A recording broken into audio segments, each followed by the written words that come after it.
பெரியோர்களே, தாய்மார்களே, ஜோதிட ஆர்வலர்களே அனைவருக்கும் வணக்கம். உங்கள் முனைவர் TSR ராமகிருஷ்ணன் பேசுகிறேன். இன்னைக்கு சனி பயிற்சி ஆகிவிட்டது. அதனால எல்லாமே இப்ப சனீஸ்வரனை கண்டால் பயத்தோடு தான் இருக்கிறோம்.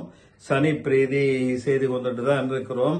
அதனால சனியை பற்றிய ஒரு பதிவை இன்னைக்கு சொல்ல விரும்புகிறேன். நவகிரகங்கள்ல ஈஸ்வர பட்டம் பெற்றவர் சனி பகவான் ஒருத்தர் தான்.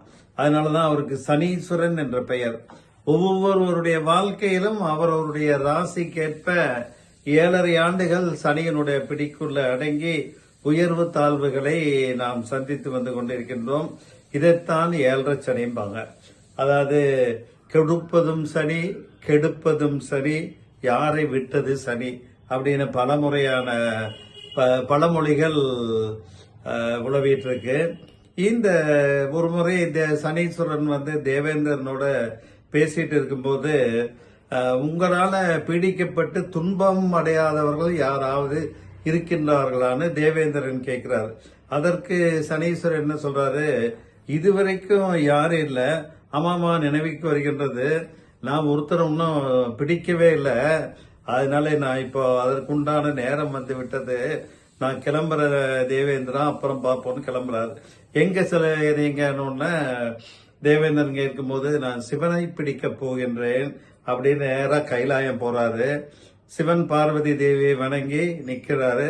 சனீஸ்வரா, என்ன சமாச்சாரம், எங்களை பார்க்க வந்திருக்கிறேன்னு சிவபெருமான் கேட்கும்போது, பெருமானே, உங்க ஜாதகப்படி இந்த வினாடி 7.5 சனி ஆரம்பமாகுது. அதனால உங்களை பிடிக்கவே வந்துள்ளேன் அப்படின்னு உடனே, எனக்குமா 7.5 சனி, என்ன சனீஸ்வரா விளையாடுகிறியா அப்படின்னு கேட்கிறாரு. என்னையே நீ பிடிக்க போறாயா? கிரகங்களினுடைய சுழற்சியை நிர்ணயம் பண்ணவனே நான் அப்படிங்கிறாரு. ஆமா சாமி, நீங்க விதி நிர்ணயித்த விதிப்படிதான் நான் இன்னைக்கு உங்களை பிடிக்க வேண்டிய காலகட்டாயத்தில் இருக்கிறேன்.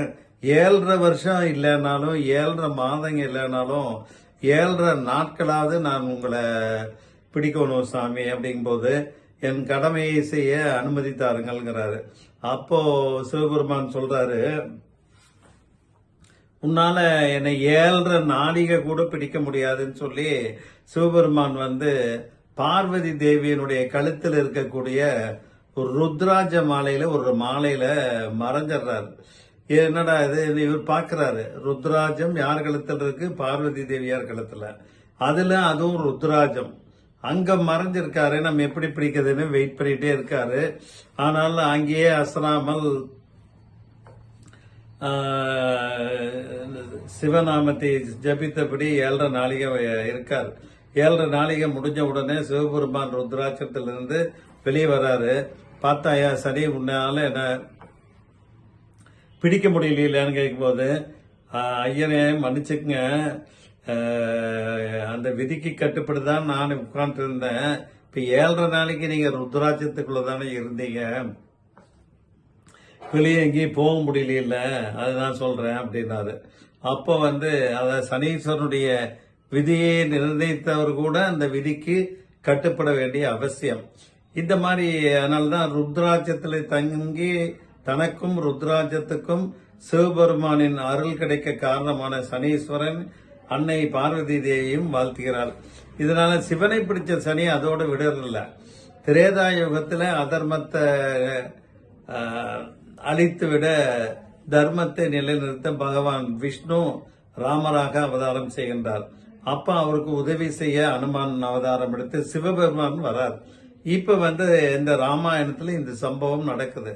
ராவணனை அழிக்க வானர சேனைகளுடன் லங்கை செல்வதற்காக கடலிலே பாலம் அமைக்கும் பணியில, சேது பந்தன பணியில ராமன் மேற்கொண்டிருக்கின்றார்.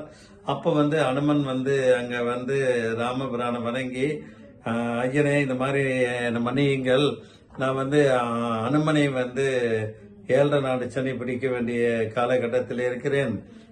எப்ப அவங்க எல்லாம் சேது பந்தனம் அமைக்கக்கூடிய பணியில அனுமன் தான் லீட் பண்ணிட்டு இருக்காப்ல. ஒவ்வொரு வானரமும் ஒவ்வொன்றும் தனது சக்திக்கு ஏற்றவாறு மரங்களையும் பாறைகளையும் தூக்கி கடல்ல போட்டிருக்காங்க. அப்படிங்கும் போது, நீ போய் கேளு, முடிஞ்சா அனுமனை பிடிக்கப்பாரு அப்படிங்கிறாரு. அப்போ நீங்க பர்மிஷன் கொடுங்கன்னு சொல்லும்போது, நான் பர்மிஷன் நீ ஆஞ்சநேயர் போய் கேளு அப்படிங்கிறாப்புல. ஆஞ்சநேயர் முன்னால சனீஸ்வரன் தோன்றி, ஆஞ்சநேயா உனக்கு 7.5 சனி ஆரம்பிக்குது, ஆகவே உன்னுடைய உடல்ல நான் எங்க இருந்து நான் பிடிக்கணும், ஏதாவது ஒரு இடம் கொடு அப்படிங்கிறார். சனீஸ்வரா, ராவணனுடைய சிறையிலிருந்து சீதாதேவியை மீட்பதற்காக சேதுபந்தனம் பணியில் இருக்கிறோம், ராம சேவையா பண்ணிட்டு இருக்கிறோம். இந்த பணி முடிந்ததும் நானே வருகின்றேன். நீங்க இங்க உடம்பு முழுவதும் அமர்ந்து கொண்டு வியாபித்து கொண்டு என்னை ஆட்கொள்ளலாம்னு. அப்படிலாம் பண்ண முடியாதுப்பா, காலதேவன் நிர்ணயித்த கால அளவை மீற முடியாது. அதனால நீ எங்க இருக்குன்னு சொல்ல, உடல்ல அந்த பகுதியில் இருக்கிறேங்கிறாரு. என் கைகள் ராம சேவையில இருக்குது, வேண்டாம். அப்புறம் கால்களை இடம் தந்தால் அது அபச்சாரமாகும். எஞ்சான் உடம்புக்கும் சிரசே பிரதானம், அதனால தலை மேல உட்கார்ந்துக்குங்கன்னு சொல்றாப்புல. தலை மேல சனி பகவான வர்றாரு. அது வரைக்கும் சின்ன சின்ன பாறையா தூக்கி இருந்த ஆஞ்சநேயர் பெரிய பெரிய பாறையை தூக்கி கடலை போடுவதற்காக வருகின்றார். அந்த பாறையெல்லாம் தலையில் மேல உட்கார்ந்துருக்கிற சனி பகவானை போட்டு அமுத்துது. என்னடா தேவையில்லாத வேலையா நம்ம மாட்டிட்டோம் போல் இருக்குது, இந்த எல்லா வீட்டையும் நம்ம தான் சுமக்கிறோம்ட்டு சனி பகவான் கொஞ்ச நேரத்திலேயே பயம் முடிச்சு நமக்கே 7.5 சனி பிடிச்சிருச்சான்ட்டு, ஆஞ்சநேயா என்னால சுமை தாங்க முடியல, நான் வரேன் அப்படின்ட்டு குதிச்சிடுறாரு. சனீஸ்வரா 7.5 இருக்கானே அதுக்குள்ளேயே போறேன்னு உடனே, ஆஞ்சநேயா உன்னை ஒரு சில வினாடிகள் பிடித்தாலே எனக்கு பாறைகளை சுமந்து சேதுபந்தன பணியில ஈடுபட்ட புண்ணியம் பெற்றேன். சாட்சாத் பரமேஸ்வரின் அம்சம் நீங்கள் எனக்கு தெரியும். முந்தைய யுகத்திலே உங்களை நான் பிடிக்க முயன்றும் வெற்றியும் பெற்றேன், இப்ப தோல்வி அடைந்து விட்டேன். அப்படிலாம் ஒண்ணும் இல்ல, 7.5 வினாடியாவது முடிச்சிட்டீங்கல்ல அப்படின்னு அனுமன் கேட்கிறாரு. அதை கேட்டு சனீஸ்வரன் மகிழ்கிறார். உனக்கு என்ன வேணும் சொல்லு அப்படின்னு. ராம நாமத்தை பக்தி சிரத்தையோடு சொல்பவர்களுக்கு 7.5 சனி காலத்திலே ஏற்படும் துன்பங்கள் இருந்து நீங்களே காத்தருள வேணும் அப்படிங்கிறாரு. சரி தந்தேங்கிறார். அதனாலதான் சனி பிடிக்கும் போது மங்கு சனி, தங்கு சனி, பொங்கு சனின்னு சொல்லுவாங்க. 7.5 சனியில மங்கு சனி தங்கு சனி காலத்துல ஏற்படும் இன்னல்களை பிரச்சனைகளை சமாளித்து முடிவில் வெற்றியும் செல்வமும் சௌபாக்கியம் பெற ஸ்ரீராம ஜெயராம ஜெய ஜெயராமா, ஸ்ரீராம ஜெயராம ஜெய ஜெயராமா அப்படிங்கிற தாரக மந்திரத்தை சிரத்தையோடு அன்றாடம் சொல்லிக் கொண்டு வந்து கொண்டிருந்தாலே அந்த 7.5 சனியினுடைய சுமையிலிருந்து எல்லோரும் பாதுகாக்கப்படுவார்கள். ஆகவே அதனாலதான் சனி பிரீதிக்கு ஆஞ்சநேயர் கோயில்ல போய் அர்ச்சனை பண்ணுங்க, ஆஞ்சநேயரை வணங்குங்க, கால பைரவரை வணங்குங்கன்னு சொல்றது வழக்கம்.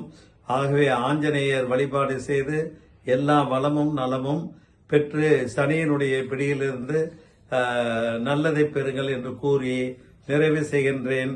நன்றி, வணக்கம்.